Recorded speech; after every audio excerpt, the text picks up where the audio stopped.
this is a Darker Days Radio video interview. We don't often do these. I think we normally do them by Google Hangouts, which kind of looks lame.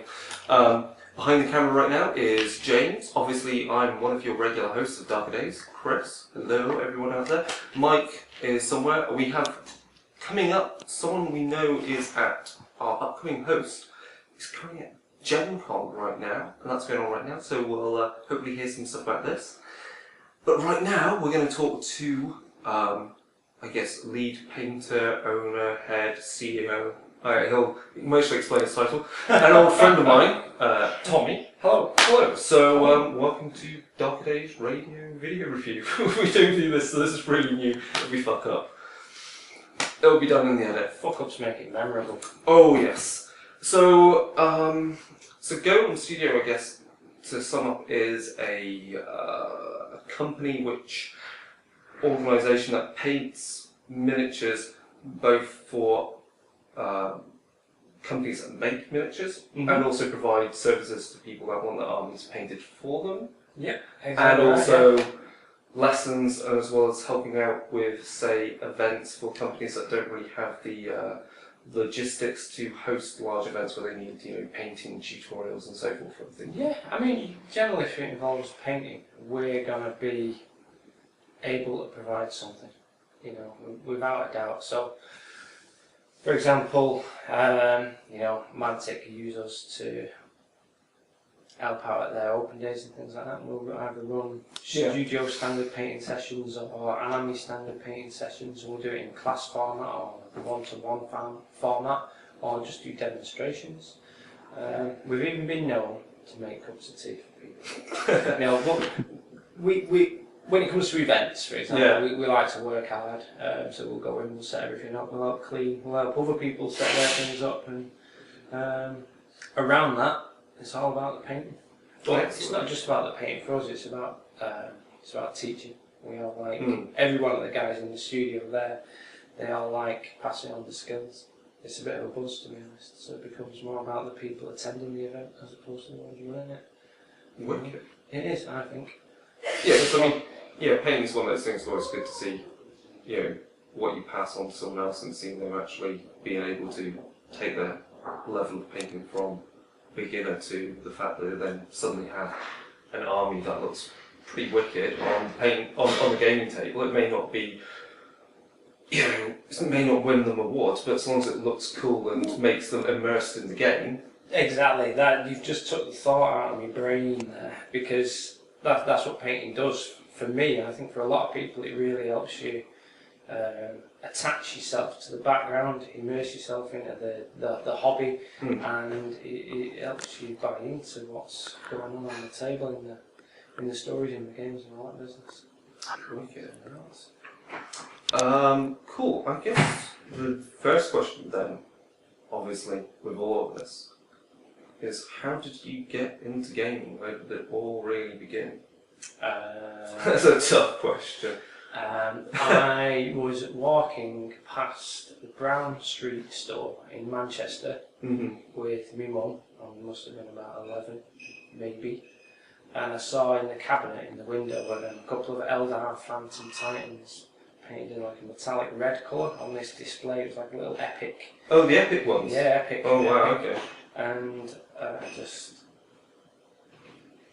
got a little bit excited for him, should we say. So my mum let me go in while she dived into some shoe shop or whatever. I haven't got a clue. So she left me there with the lads. And I just turned around, I didn't buy anything at the time. No. But then as time went on, one of my cousins who was in it, he had a load of stuff to throw out. So me and my younger brother, we got hold of that, and we just played with them as toys for so long. Then my older brother bought me a paint set and a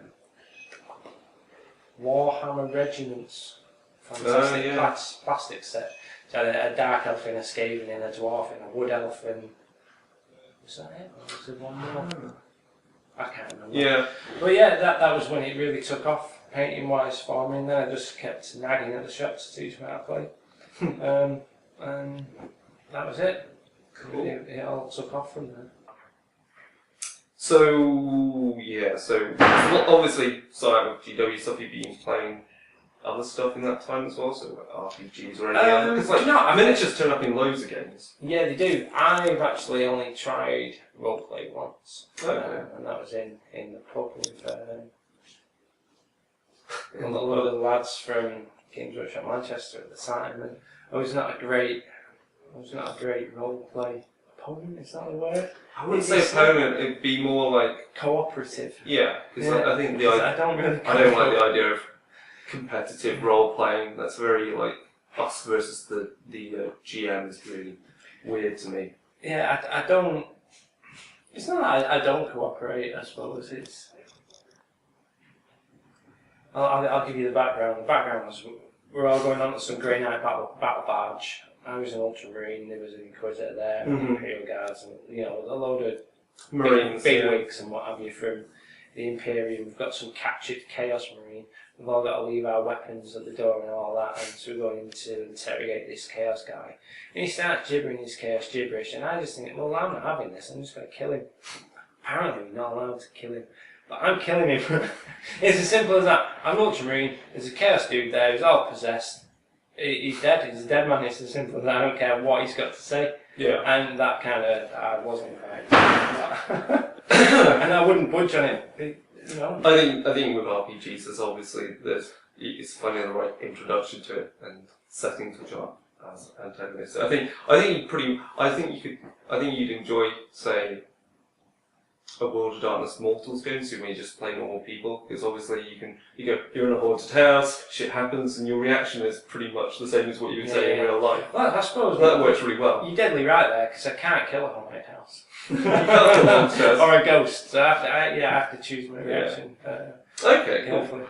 So, your first break into gaming was obviously when you got your job at Games Workshop then. Do you know what? No. Was that What do you mean break? Well, I would say professional. I would say, yeah, well, if you think there's more to it than that.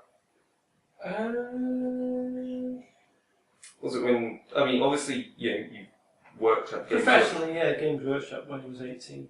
Yeah. Yeah. So you joined and obviously you were picked up for your painting ability? Yeah, it was painting. That generally got me the job. In fact, almost every time got me the job up until Games Workshop. Focused a lot more on being retail, which is good for them, because at the end of the day, it doesn't matter how good a painter you are, it's about how good a fit you are for the job, regardless of the actual painting skills, because people enjoy the hobby from just base coats. And being a Golden Demon winner to a newcomer doesn't matter. It's they just want to roll some dice and roll some dice, kill some stuff. Yeah, throw some paint on some models. Just have a laugh on the tabletop. It's as simple as that, and it doesn't matter how good a painter you are. And still it applies to some of the guys in the room. Actually, it doesn't. I don't necessarily want all top class painters. I want them all to be top class painters in time. But as far as all the guys out in the studio goes, I want them with good attitude and good effort to develop themselves. So I'd rather have somebody with no skills and no knowledge and the right behaviours than all the knowledge and all the skills and the wrong behaviours. And what do you think going on for that then, because I guess that relates to it, what do you think you'll learn during your time working for Games Workshop? What you learn, right? That's a huge thing. Absolutely loads. Anybody that says working with Games Workshop is a bad thing has not looked at it right, I think. Yeah, I loved working with Games Workshop. Yeah, it was hard. Yeah, I was not always happy. But that's life. That's just a fact. Sometimes I disagreed with what was going on. However, I had faith that it was for the right reasons. And as time has gone on, I've now seen the sense in them reasons. Which is funny. I thought we were talking about it. Games Workshop taught me how to. Well, I'll get the painting stuff out of the way first. It taught me how to paint fast. Where it does teach you that. Where it didn't teach me, it put me in a position where I was forced to develop painting fast. Painting well. Before it put me in a position where I had to develop my communication with customers. Yes. Whether it be keeping happy customers, dealing with complaints, customer service, all that sort of retail business. But also it taught me how to teach. It really taught me how to break down what it is I do. I totally agree, because I mean, when you do your kind of Sundays where you're either teaching how to paint or teaching how to play the games, and people can so easily write off the hobby as just being for kids, but they don't realise like how there's so many skills related to it, and it's funny because like when you have to communicate, I mean, what I took from that, I applied to teaching university students in a chemistry lab. It's weird, but it's the same thing. It's like tell them what to do, and knowing how to maybe berate them in the nicest possible way. Encourage, disparage. Yeah. Cool. Yeah, without that, the skills Games Workshop taught me, I would say I've made 90% of what goes on in that studio. There's lots and lots that they've taught me. I would recommend it to anybody. They also I guess the other thing they teach you how to be social while still being professional. Because it's amazing. Yeah. I think that's one thing in the gaming profession. In the gaming industry, you get so caught up in what you're doing that you're not very social, or you get too caught up in the social element, and therefore you lose sight of what you're actually trying to do. Well, yeah, exactly right. Yeah, Games Workshop and all the staff work hard and they need to develop skills across the board. Whether it be hobby skills, whether it be business skills, managerial skills, social skills. Well, they're the behaviour aspect, aren't they? If you don't behave right, then your retail skills and your hobby skills are not going to develop properly. So, your personal interaction skills. So, with regards to the painting stuff, right, would you say quite early on painting the miniatures became for you personally more important than just playing the games, or do you think there's a kind of a balance that you have? I mean, in the beginning, it was both and. Because the first game I really started to play and enjoy was Space Marine or Epic. Yeah. And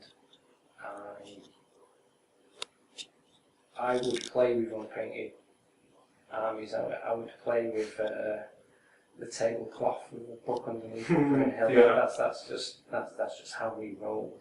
Yeah, I know. And or on the floor. I was purely into it just for the gaming side of it, and painting wasn't bumped to the side. It was just as important, but I wasn't that bothered about whether it was painted or not,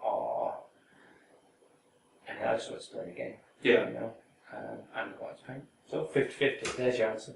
Yeah, I mean, for me, from the art, I would say the reason that drives me, what's got me back into painting stuff recently, is for the same reason like certain things are important for role-play games, is again to give that element of immersion. Like a painted miniature, you immediately go, that's what a giant gator man really looks like.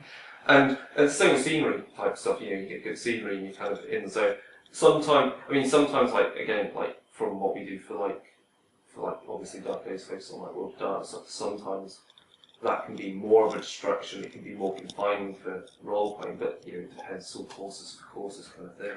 Do you know, actually, when I think back to the epic army I painted, tying the army in, and this is still prevalent with me now, tying the army in and making it coherent, even as a 12-year-old kid, giving it theme, giving everything a reason to knit together, that was at the forefront of my mind, and it still is now, and I can only blame Mike McVeigh for that, honestly. I say blame, thank Mike McVeigh for that, because it was his articles that I read that taught me these things, so thanks Mike McVeigh. He probably gets sick of me saying I think he deserves a lot of thanks, because obviously a lot of the early painting articles back when did I get started? Would have been just before Necromunda came out. And so obviously he was still in the GW studio then, and of course he did a lot of the painting and sculpting for War Machine when I started off. So again, a lot of the cool paint schemes there are still going. Got what sounds fun, aren't they? Bloody well has. Yeah. Cool. And it's still might be coming again, more so with Studio and what have you. You know. Yeah, because that's the how's it called? What's the name of the game? Sedition Wars. Sedition Wars, yeah. Which is a lot of fun. Cool. So, I think obviously with the painting, then, what would you say would be your first big painting milestone? It doesn't even have to be an award. When did you think you're like that's what it's about? I'm not a big awards guy. Yeah. I don't really enter paint competitions at all. Hmm. I've entered Golem once ever, and I didn't. I would have thought it was more than that. No. Wow. I'm not driven by competition or winning or anything like that. I'm not that guy. I just seek to get better for my own pleasures and so I can develop other people, and that's it. You know, the thing that I entered the Golden Demon with one time was because people were encouraging me to do it because you should. Well, I'm not too bothered about that. So I entered for other people. I had a great time, by the way. And I entered the model I'd done 3 years earlier and been sat in the cover and dust. I only got a finalist pin. I was really happy with it. I was over the moon because, like I said, the entire event, once me the piece went in the cabinet, I was so chuffed. It was really good. And again, I recommend it to anybody. Just go and do it purely for the laugh of it. It's in my face now.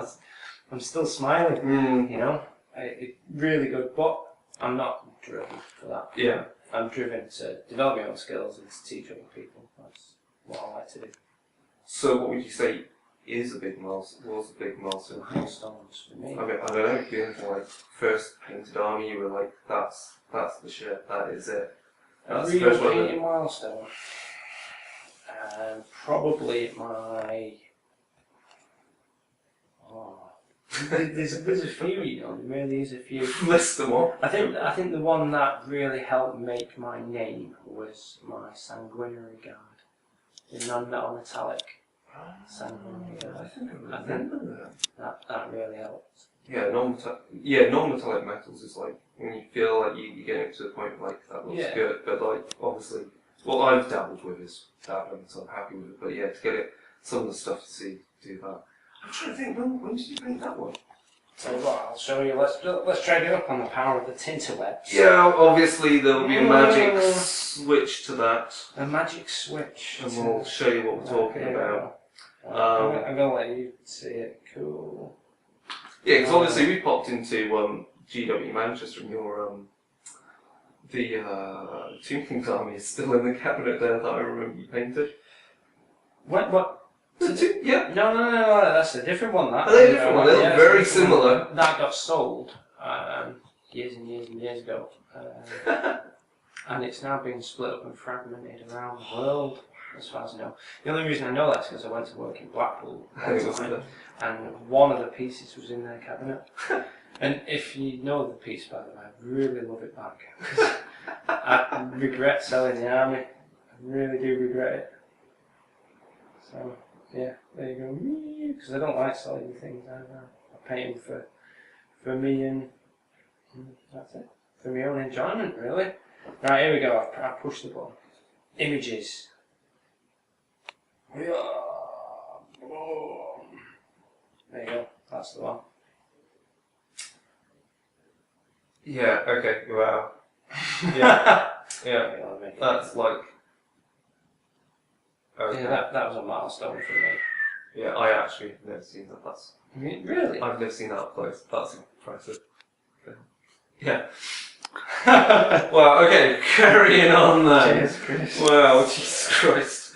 I can't leave that. There you go. So I guess the next thing this leads on to is like, where did Golem Studios spring from? Where did it spring from? Because obviously, you worked at GW for a fair amount of time, and then, and then. Yeah, you're running this.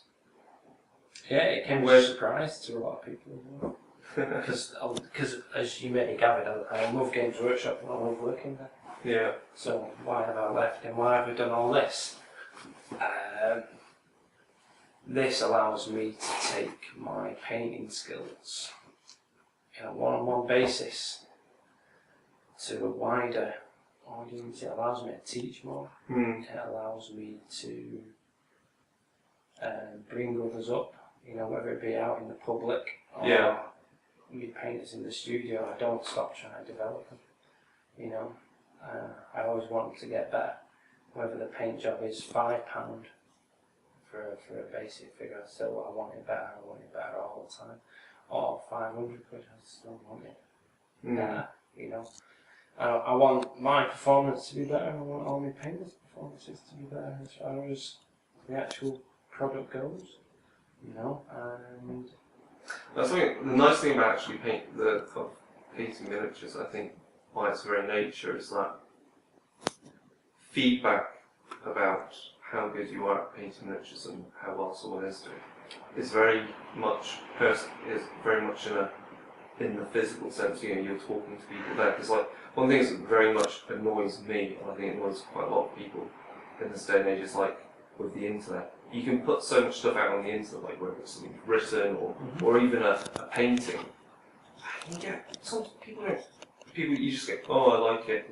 There's no feedback. Whereas I think when you're it's a soulless place, the internet. Whereas if you're painting and someone's showing you what they've painted that day, you can give feedback, and I think it has a lot more. You can go beyond feedback. You can encourage people just in the way you give feedback. It's not just some typed words, but you can also demonstrate it. I think, and you can catch them before they're making mistakes or as they're making mistakes. You can show them how to correct mistakes there and then. There's so much more you can do with being there in the flesh. And that's what Golem's allowed me to do, is give me freedom. It's as simple as that. So, let's see. So obviously, Golem Studios, in the introduction, does a lot of things. So obviously, there's the painting lessons, there's the support for events, there's painting miniatures for companies that don't have the infrastructure or the painters to paint their own stuff, because there's loads of companies these days. There's a lot of companies and more coming, especially with Kickstarter, and people need to really... Good Kickstarters have good media to help advertise. If that means having stuff painted, I guess that's where you step in. So kind of what do you think are some of the biggest projects you've done so far that we'll have seen? That you'll have seen? Yeah, obviously the stuff you're working on could be even bigger, but you ain't going to see them yet. I mean, you're talking about Mantic there. Yeah. Really? Yeah, I think they've come on leaps and bounds. I've watched them grow. And Mantic make me smile. It's as simple as that. They're a company that's got a lot of heart, and they're really working hard to produce the best that they can produce with what they've got. And when you compare them to any other company, well, let's not compare them to any other company. Let's compare them to Games Workshop. Games Workshop have a lot. Games Workshop works hard for a very long time to get where they've got. Mantic aren't necessarily there, but you can see that where they want to go, and they're going in that massive direction. I think their attitudes there and everything. They're also getting, I think, an element I think they're definitely finding their kind of what's unique to them in the design elements. Because their new, what's the name of the army? New human army with the battle rooms. The Basilians. Yeah, they're kind of unique. Yeah. And well, that's the thing with Mantic. Because I think it's too easy to write. Everyone can write, oh, it's a rip-off of Warcraft, and you hear that across the internet a lot. With War Machine Tactics, the amount of forums where people go, oh, it's a rip-off of Games Workshop, and it's just screaming in your mind, going, if you just took a step back and stopped using a smidgen of information that you have and actually educate yourself, you realise how very different these things are, and that they all draw on the same inspiration, but they give them their own unique spin. And it's good to see that Mantic's getting its own unique spin kind of emerging now. Because when you start early on, skeletons are skeletons, but skeletons with a certain flavour now becomes something very different to another company's undead. Mantic, yeah, they're very much turning into their own thing. Why? Because they've got quality guys working for them. I really like looking at Dread Zone as well. That's great. That looks Really solid. Yeah, I had to build the table for them. I've spent so many full nights working on that to hit the deadline. You know, but the scenery kits are really good. Dreadball, is it? Oh no, that was Dead Zone. Dead Zone. Dreadball looks to have really great gameplay as well. All our guys play it every time in the studio, and then when they finish painting, at whatever time that might be. Wow. I let them choose their own hours, you see. So some of them will paint all night, some of them will come in the morning and paint all day. But so you'd say Dreadball happens a lot in the studio. So a lot of the Mantic stuff have been like the big projects that you've been... Manic are just great and they're huge for us and a lot of fun to work on because we have to input into their IP as well. Yeah, obviously, yeah. Your stuff's turning up in their books and on their websites. Well, it's not just a case of our work, it's that there's times and places where actually we need a logo for this, or we need some imagery for that, well, who's going to do that? Actually, Manic haven't thought of it, so we have to think of it, we have to fill in some of the blanks. Oh, like on banners and so forth, yeah.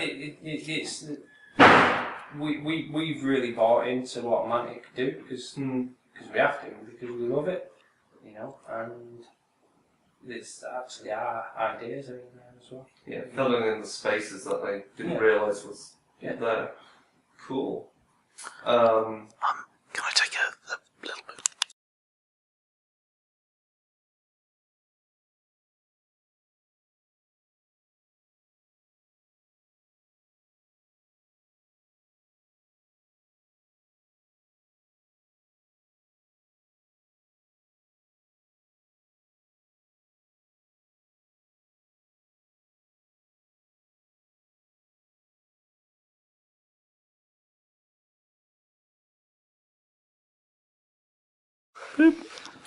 Cool. So I guess as the second half of the interview, there's going to be a pause in there somewhere. You've looked at some wonderful pictures of miniatures and of the studio and stuff that Tommie and his guys work on. So I'm sure they will look really great. I'm not looking at them. I have not seen them yet, so but they're brilliant. So I guess the next thing is. What's the next big thing for Golem Studios? Where do you see things going? That could be maybe too big a thing, or you may want to talk about things that are closer in time. I mean, you've got some events coming up, or do you know what? We've not got any events this year planned. The main reason is we've just been too busy painting for the public, you know, for businesses and all that. So I'd like some new events, without a doubt, because I love doing events. I'd like to do another Demon Day if you kept up with Demon Day over the last few years. You know, I'd like to maybe get them at Vase down again and do some painting with them because they're just a pleasure to work with. You know, and they're great teachers. You know, I mean, you don't get a better teacher than the guy who invented it all, really. Or if not invented it, definitely refined it and brought it to the masses. You know, McVeigh himself. You know, so. Yeah, keep your eyes out for that one. Get them down the studio and run some more events. Personally, long-term wise, I'd love to write a painting guide. You know, that would be really wicked. Yeah, I've got my own ideas on what a painting DVD and painting guide should be. Yeah, I've not looked at any of the painting guides and DVDs because obviously, like Games Workshop brings out stuff. Like Proto Press has a painting guide DVD thing. I think. Mini Wargaming do if you pay to access their extra content on YouTube, they have that type of stuff, but I guess you've got your own opinions on it. What it is. I've got my own opinions on what it is, and I'm not going to say exactly what my opinions are yet, but yeah, I look at painting. In fact, anybody who's been to one of my events knows how I like to teach. Yeah. And anybody who, like, for example, me non-metal metallic day, everybody goes, oh, non-metal metallic is all this big, scary thing that's rock hard. Actually, I had 15 people of all levels of painting coming to my studio on that day, and everybody went away knowing and being able to demonstrate and they know how to do non-metallics. Everybody. Yeah, I mean, it looks and sounds complicated, but all you need to know is how does light work on the surface. Less than that. Yeah. Less. You don't even need to think about light. No. Honestly. Yeah. Okay. Honestly. Yeah, maybe you. I'll send you a ticket. I'll send you a ticket. Yeah. Yeah, and Cool. you can come down and find out. Okay. Assuming I do non-metal metallics again. Should I? Yeah. Let us all know by it. You know, I'll make it a democracy. So whatever gets the most votes. So, out of all the projects maybe that you've personally been working on, or that the company's been doing, that anyone else has been working on, what are you most proud of so far? I'm most proud of all the lads that sit in them chairs. They're the project. Yeah. Oh, yeah, well, yeah, because yeah. the company isn't about me. Yeah. It's bigger than me. Yeah. You know, I can't paint forever. I'm just a human being, and at some point, my hands, my eyes, my back, everything is going to deteriorate. So in order for Golem to carry on after I'm gone, whether it's because I've been atomised by a Dalek or because I've just died in old age, I want that business there to carry on. So my project now has become about the people in it, people that make it work, and they are two types of people, customers, and they are the painters. And I will invest as much time as I can to get my painters doing the job as well as possible and knowing the job inside out, whether it be my side of the job, which is bringing up new painters and figureheading the business, or whether it be Mike's side of the job, which is admin, postage, all that stuff that Mike seems to buzz off for that reason. Making sure that those aspects within Golem are tight so that the customer gets exactly what it is they want, you know. And we spent the last 3 years working hard on that. We've grown from 2 of us in Mike's kitchen to a 15 chair studio with added airbrush gaming room when we wanted to use it.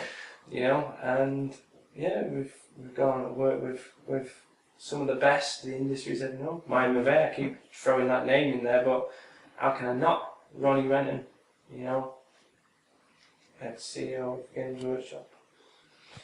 Yeah, there's a reason we're working for the best. That's because I want the best to be produced, you know. We're only human, though, we do make mistakes, but... Okay, so with regard to then what you've been painting, what do you think you're most proud of painting project-wise? You've got to have something you've really... What I'm most proud of? Yeah, personally for me? What's your... Yeah, okay. Personally, you've painted project-wise that you're happy, that you're most proud of, and maybe project-wise that one of the guys has painted you've gone, that's freaking great. That's maybe a bit tough. It is. It's like you're picking your favourite kitten out of a whole load of them. Yeah, which one's the cutest? Oh no! Oh, that one's cute because it's got big eyes, the other one's cute because it's got spider's legs hanging out. And that one's cute because it's complete retard. Yeah. No, my guys are not retards. Right, projects. Obviously, I've already said all the guys in there as far as the project goes. So I can't choose them again. No. I've always liked your Eldar, your Belltown Eldar. You want me to keep it in models? Yeah. You know? They've always been wicked. I was going to say again the academy, because I bring new painters up. I teach for free every Saturday morning as well. That was a plug. That's pretty freaking awesome. Yeah, well, I need new painters. Yeah. I can't find them necessarily. You have to make them. I have to make them, yeah. So I teach every Saturday morning for free. Don't get paid for it or anything. I encourage all the other painters to do that as well, so we can bring up new painters. So as my painters move on or move up, then I have new blood to get right in, and they already know the job because I'm not teaching them how to paint. I'm teaching them how to be commission painters. There's a massive difference. Massive difference between a hobbyist and a commission painter. The difference is huge, and it takes a certain person. Yeah. The academy is just my way of. I might have to learn. I might have to have that kind of attitude because I won the Beast of War. There's a plug.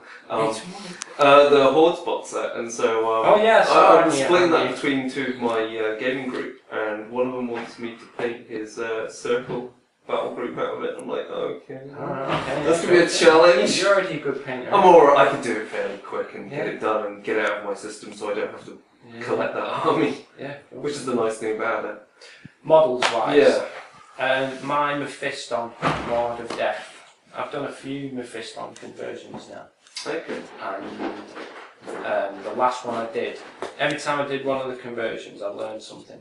Mm-hmm. You know, I've done some Mephiston conversions where I've not had to paint it, the client just wanted a conversion. Alright. And they were going to paint it.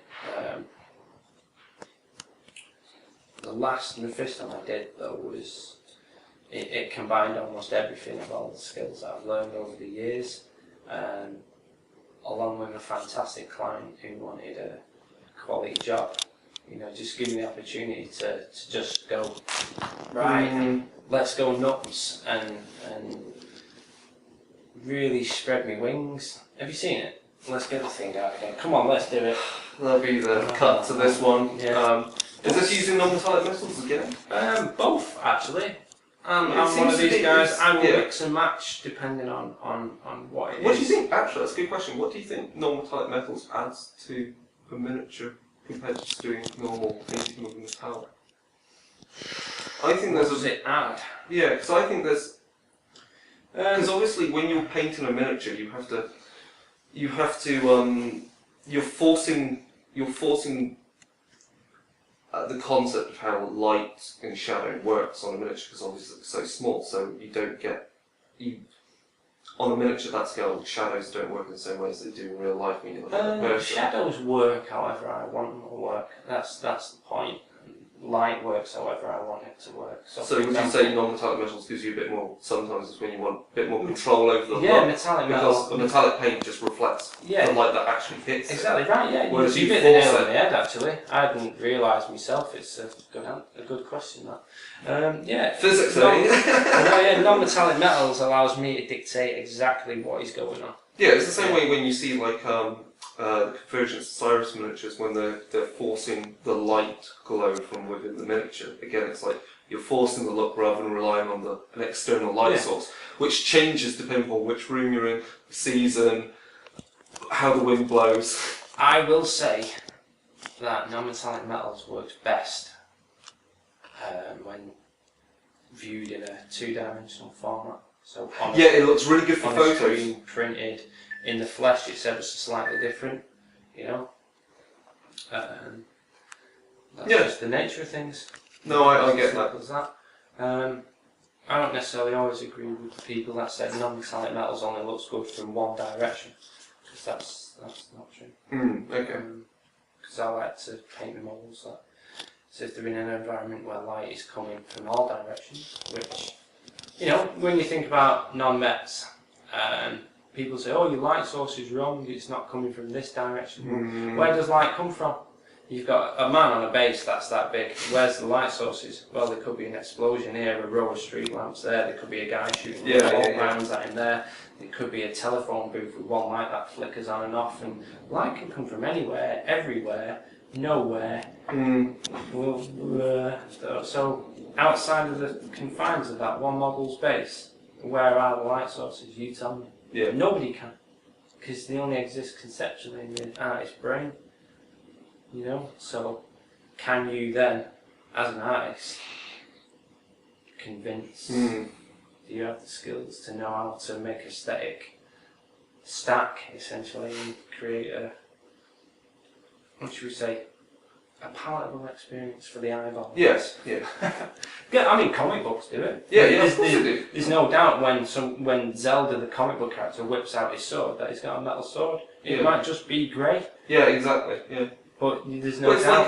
like I mean, the easiest thing to look at that in a really highbrow art style. It's like, you know, photorealism painters who are painting like glass. They paint things that look like glass, They're but it's all crackers then, aren't they? they're all just on canvas. It's all just shades of white, greys, and everything else that refracts through a glass medium. But you're painting it to look like that. This is it actually. made me realise non-metallic metals and things like that are generally dictated by the shape of the object that you've painted. Yeah. And it's as simple as that, really. Mm-hmm. You know, so I get a lot of people asking me, oh, how do you paint hair? How do you paint metal? If I painted hair metal, have I painted hair or have I painted metal? Yeah. And it sounds crazy, but actually, the sculpt will have dictated that it's hair. So I point at a statue's head and go, what's that on his head? It's hair, but I painted it bronze, so is it metal? Oh, well, it still looks like hair on a marble statue. Yeah, or if I painted a sword pink, what's that sword made of? I mean, nobody's going to say marshmallow, you know, or lipstick or whatever. They're going to say, yeah, sword's made out of metal, it must be pink for some esoteric reason. So, did any of that make sense? I think it did. So, okay, what miniature or army or something that you're that you think you're proud of that someone else in Golem Studios that you painted? I know, difficult. You've had a bit of time to think. Yeah, you've been talking about non-metallic metals and hair. There must be something, or recently that's just popped out. Can I pick two? I'm picking two. Yeah, pick two. It's tough. There's Gary and Martin in the studio. They're both fantastic painters. They don't often get the opportunity to really show what they can do, and they're capable of a lot. You know, and I just hope that there's a customer out there who's got the desire to send a project their way that really could demonstrate how good they are. Gary did a Terminator Librarian recently. Okay. And the conversion work was top notch, the paint job was top notch, and the unfortunate thing is we had camera malfunction. And we couldn't get quality pictures of it. So that for me was Gary proving to me, because when I gave him the project, it was actually beyond his abilities. I said, well, look, you've got no choice now. You need to develop. You need to step up. And the only way to do it now is to give you a squeeze. Yeah. You know, so have some pressure, have a project, and he stepped up to the plate and he nailed it. You know, so now because of that, he's a much better painter. He's some quality blends, you know, and yeah, proper proud of him. And then there's Martin. He painted this. Ooh, I don't know if I can actually talk about this. If it's NDA, you talk about it. Yeah. It's something cool coming up. Yeah. Something sci-fi fantasy, something. Yeah. It uses paint on it, and the colours are something. Yeah, Martin. Uses all the colours. Martin has worked on a project after. Well, I did the first model of said project, and this project was a massive talking point because the project was The Gated Antares by Rick Priestley. Okay. And I did the first model. Yeah, okay. And yeah, it's cool. Okay. It's ending there. So it's something to look out for. Yeah, but Martin has been great because it's his first big studio job. Cool. Like budget-wise and things like that, and it's an important model for the industry. Okay. As far as I'm concerned, you know, it's very important. You know, and if it goes out as we hope, then it should work out. We'll have to look out for that one. Yeah. People will talk about it. Cool. I hope anyway. Okay. So we're on to the last few questions here. These are really simple ones. Okay, favourite games right now? Favourite game right now? Whoa! It's 5K, isn't it? Yeah. I'm playing Space Wolves, can't get enough of it. I am giddy for House Escher and Epic. House Escher. Yeah. And Epic. Oh, but those are all been. I know. Sorry, but that's I'm a child of the 80s and 90s when it comes to hobbies, so I can't. It's not that I can't let go of them. I won't let go of them because they're part of me. They've brought me up. Unfortunately, they're metal ones, so you can strip them. Oh yeah, that's very true. Well, you can find second-hand ones and strip them. Fairy Power Spray does anything. don't use Dettol. Right, this is my top tip for everyone. don't use paint. Don't use Dettol to strip your models, because the Dettol not only makes your models stink. Yeah. When you come to try and repaint them afterwards. Oh, at least residue. You run the risk of your paint not sticking. Ah. If it's plastic. Oh, this works on plastic as well. It works on plastic. Fairy Power Spray, on the other hand, works on anything. Works on fine cast. We've run some experiments because obviously we need to be in a place where we sometimes need to strip models for clients. I'd be very interested in working out why Dettol does that to plastic images. Well, that sounds like a question for a chemist. It makes your plastic stink like Dettol forever. But it also means and it also means you paint. Well, even if you wash them afterwards. Not in every case. Right. We had one case with a particular model that we just could not get this stuff off, and the client had sent it to us pretty strict from Dettol and things like that, and unfortunately we just. I mean, we made it work in the end. Yeah. But you had a there's a lot of messing around to get it to work in the end. So don't. Fairy Power Spray is the way to go. Interesting. And we actually had a chemist who I was doing painting lessons for, and it's limonene. Limonene. It's lemons essentially. That is the active ingredient. Yeah. In Fairy Power Spray that makes it work. And it's great. I mean, I've got some Elder Jet bikes. I've had them for weeks now, sat in with Fairy Power Spray, and the plastic's fine. Yeah, and you don't need to set in for weeks. Just overnight will do. Toothbrush off. What about all like these plastic resins for like fine cast and like? Well, yeah, I've tried it on fine cast. I've tried it on fine cast. I cleaned my Forge, not mine. It's a client. Yeah. Cleaned the Forge World Reaver Titan. Cool. Clean the residues off that from the moulding process, and it's really great, squeaky clean, really good. It doesn't deteriorate the resin at all. I've not found it does that anyway. So, you know, we run experiments now and again. Like we'll just go right, let's see what this fine casting does if we throw it in there and leave it while we doing other things, and they've always come out pretty good. So cool. It's alright. Okay. So favourite mini right now? Favourite mini right now? Yeah, come on. Or of all that you can actually talk about. That I can actually talk about. I think some Studio McVeigh minis at the moment are just first class. Like when I go and paint at their studio, the one I keep looking at is the aphid frame, Barker Sozen in aphid frame, which sounds like a lot of crazy words, but essentially it's a big black dude in Ripley's yellow alien queen killing machine. The power logo. That's the thing. That's a really nice model. But I am painting a Flower Knight at the moment for Kingdom of Death. Oh, sorry. So obviously they've got a roleplay game coming for that, so I'm eager. Yeah, that ticks all the boxes. It's a really nice model. Really nice model. But I don't think you'll ever get me off Space Marines. Any Space Marine ever. Just like Gun mages, man. Gun mages. Yeah. Try to impress a gun mages, Mike. Oh right, okay. Well, they like the flowy cloak guys. And the tricorns with the pistols. Yeah.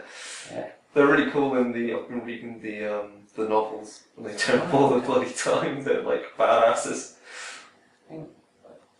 Privateer, K-Door Warjack. Yes. What a great model. That's why there's two in the studio. They're solid. You know, really nice models. I think recently from their stuff I like the most right now, Scorn Titan Gladiator, last thing I painted.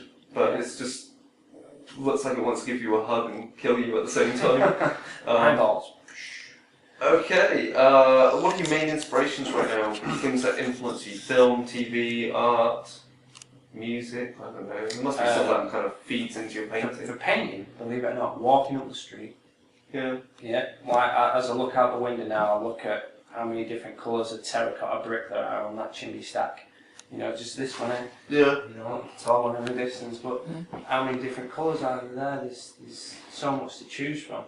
And textures, and texture, yeah, exactly. Now you're thinking, and there's mosses on there. And, yeah, because it's not just about painting a flat colour or even shading a flat colour. So it's also getting a texture. It's about not saying this is what this is. So people go, oh, I don't want that colour. I want it more of a brassy colour.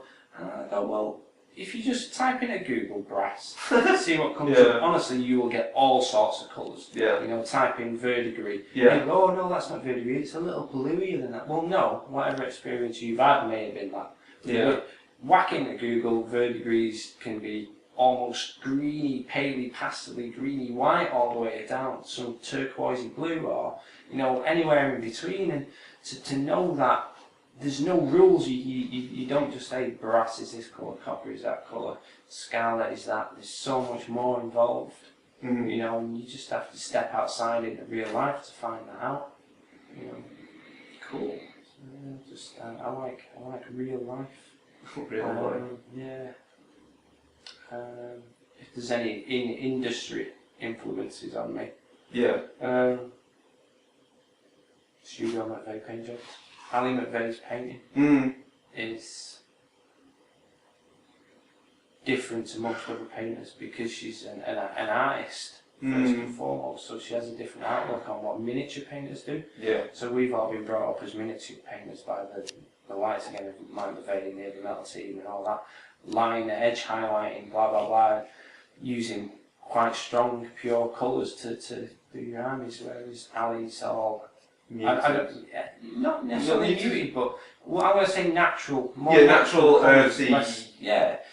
She uses a little more realism. You know, it's like skin tone. She has greens and things like that. Yeah. Okay. Heresy, but it's anathema to me. So I want to learn all that. Anything I don't understand, then alright, I want to get my brains around it. And she's got great taste as far as freehand patterns goes. So like she'll do some robes on a Chinese lady, and they'll just have these brilliant little themed touches that I just don't think of things like that. I'm quite a standard guy. I'll do a line of border around the bottom of a skirt or a little bit of a swirl, and that's me done. Yeah. She'll take it to the next level. Right, on to the last two questions here. First one is, what would be your main tips to someone just getting into painting miniatures? Keep it simple. And as one of my clients tells me often, it's the Indian, not the arrow.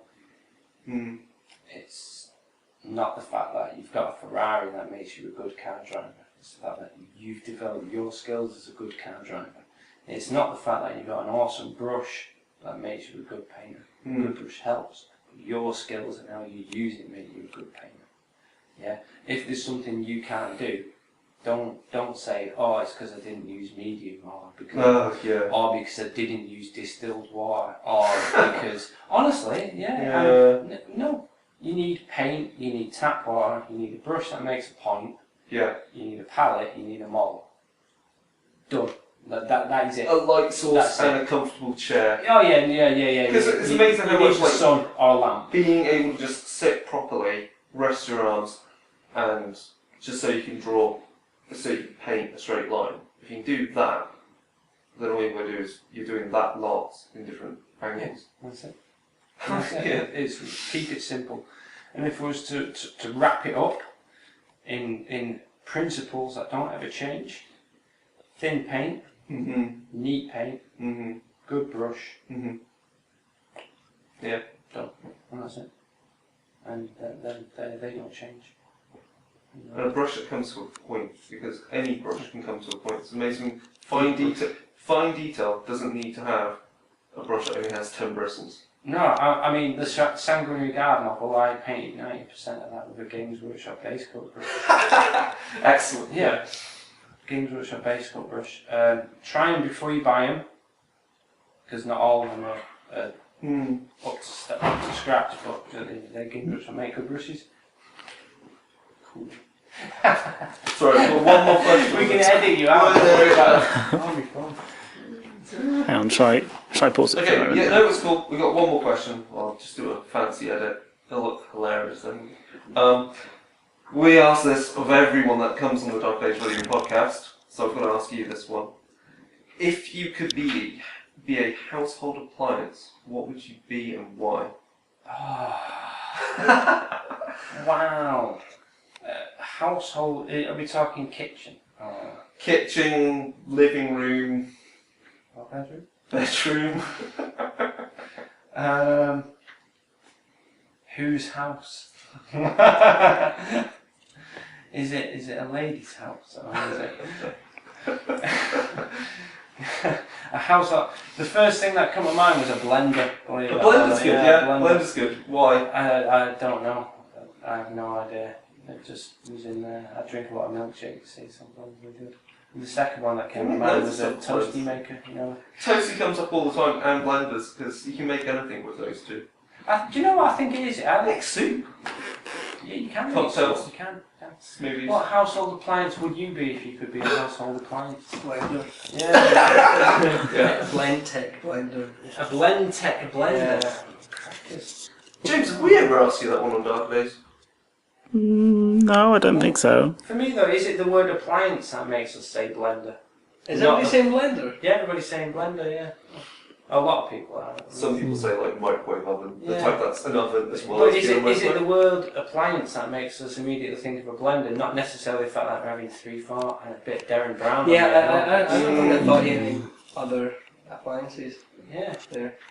Anyway, that's the end of this rather wonderful interview with Tommie from Golem Studios. Thank you very much. It's been a pleasure to catch up with you. It's been a long time since been there. Obviously, to you guys. there are loads of links we'll include on this. So obviously to Golem Studios, to Beast of War, to Mantic, to Private Press. We'll include this with the pictures. Obviously, you've already seen the video, but we'll include more on the website. And Studio McVeigh. Gates of Antares. Gates of Antares. Sorry, I'm full There's of loads of games out there. There's Yeah. loads of good miniatures to get hold of. And obviously, with all the right links, you'll find places to get hints on painting, where to go to get lessons, and at some point, it'd be good to be able to at some point arrange when I'm in the right country at the right time to see one of these events going on. Like, I've been told if I'm in the right area that I can pop by like Private Press. I'm like, you fucking crazy! I'm nobody. I just do a bloody podcast about my hobby. Oh, that's dead nice. It'd be really nice that, or at least to go to Lock and Load would be really wicked because that's in Seattle. Yeah, Yeah. Seattle's just Manchester. It's got lots of rain. It just rains. Does it? Yeah. Alright. Does it have more rain than us?